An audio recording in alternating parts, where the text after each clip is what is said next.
Donc, petite vidéo pour vous expliquer ce que c'est que le surplus du producteur et du consommateur. Donc là, on est dans une situation d'équilibre, c'est-à-dire une situation où il y a autant de vendeurs que d'acheteurs.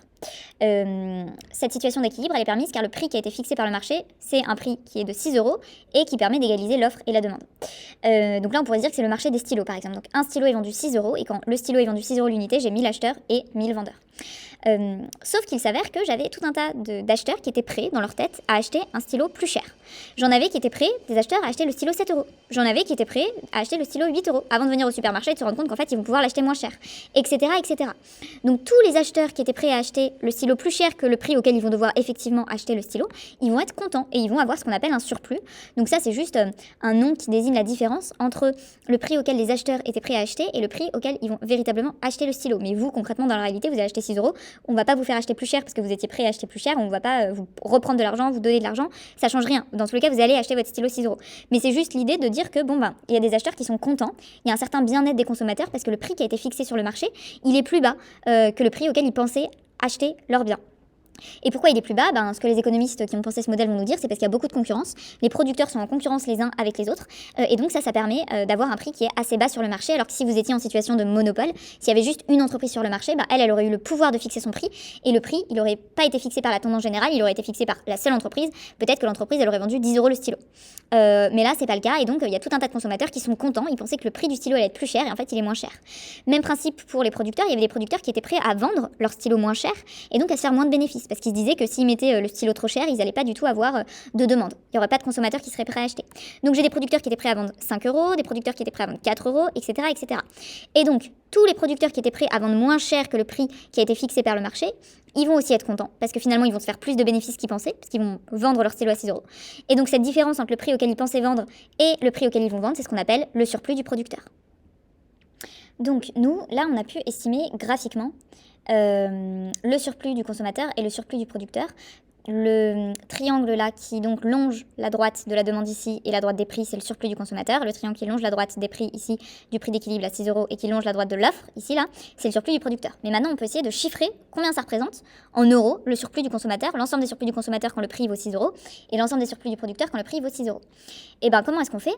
On peut dire que là par exemple, donc chaque personne qui était prête à acheter 1 € plus cher, ils ont 1 € de surplus, ils vont pouvoir acheter 1 € moins cher.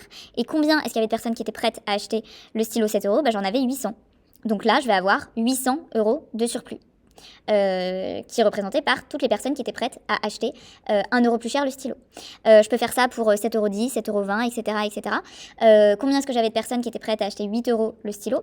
J'en avais 600. 600 personnes étaient prêtes à acheter 8 € le stylo. Vu que chaque personne vit, on pourrait dire 2 € de surplus, elles vont acheter 2 € moins que ce à quoi elles étaient prêtes à acheter, et bien sur cette droite-là, on va avoir 1200 € de surplus, etc., etc. Donc pour chaque prix, vous pouvez faire 10 centimes par 10 centimes, vous allez pouvoir voir quels sont les surplus des consommateurs, additionner tout ça, et ça vous donnera ce que ça représente ici en termes de surplus. Même chose pour les producteurs. Donc ça, je ne vous le fais pas faire, mais c'est pour vous montrer qu'on peut aussi chiffrer le surplus de cette manière-là. Maintenant, donc les économistes qui ont pensé ce modèle-là, ils vont nous dire qu'il y a un intérêt à échanger sur un marché parfaitement concurrentiel, puisque le marché parfaitement concurrentiel, généralement, fixe un prix qui va permettre d'égaliser l'offre et la demande, et que pour ce prix d'équilibre-là, on va avoir autant de surplus du consommateur que de surplus du producteur. Et ils disent notamment que s'il s'avère, par exemple, s'il y a une augmentation des prix, si on est sur un marché imparfaitement concurrentiel et que c'est une seule entreprise qui vend, qui produit, donc on est en situation de monopole, elle va pouvoir avoir le pouvoir de fixer le prix.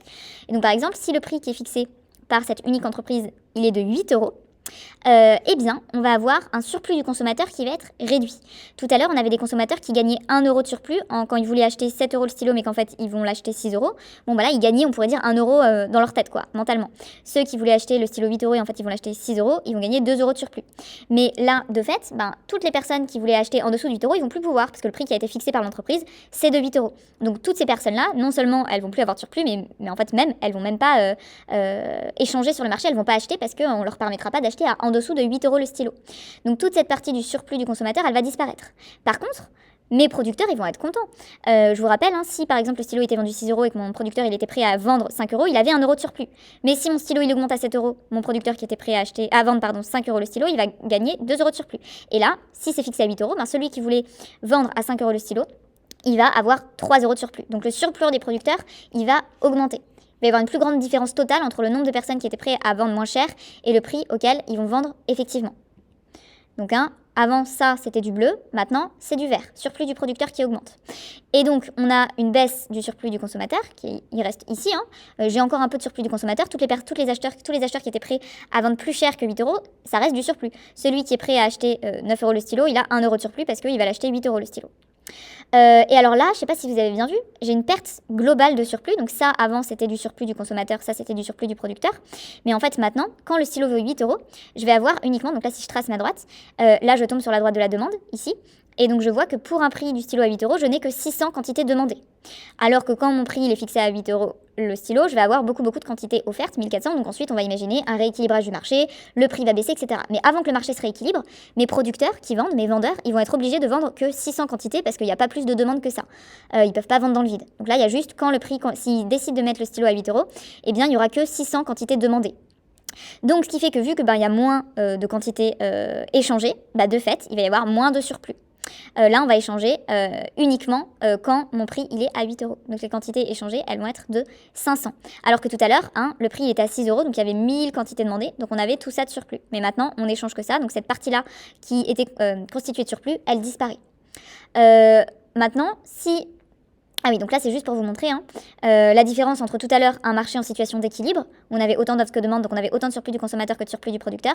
Là, si le prix il passe de 6 euros à 8 euros, on a une augmentation du surplus du producteur ici, on a une baisse du surplus du consommateur, mon triangle il est plus petit, et on a une perte globale qui est ici, parce qu'on va échanger moins de quantité. Voilà. Maintenant, mon prix du stylo, il peut baisser aussi.